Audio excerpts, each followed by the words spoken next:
साथियों अस्सलाम वालेकुम। आज 14 नवंबर है। आज बहुत खास दिन है। आज ही के दिन पंडित जवाहरलाल नेहरू की पैदाइश हुई। इस दिन के मौके पर मैं आपके सामने एक तकरीर पेश करना चाहती हूँ। जवाहरलाल नेहरू 14 नवंबर को पैदा हुए। भारत के पहले वजीर आजम थे।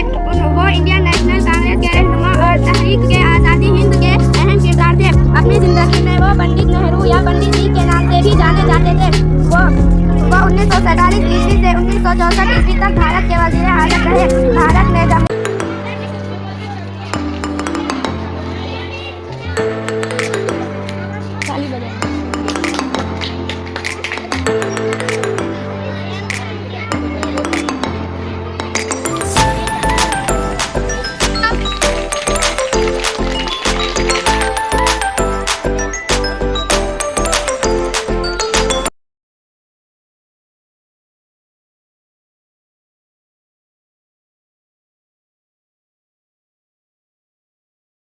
हम तो मतलब हमको ऐसा लगता था कि हम बहुत सारा एंजॉय करें स्कूल में। अपने टाइम का अपने को अच्छा ही लगेगा, लेकिन अभी का जो है तो वो उससे बेहतर हो गया।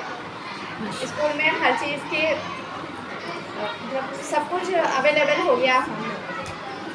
यादों के पुराने एल्बम में छुपा के रखे हैं हमने वो दिन,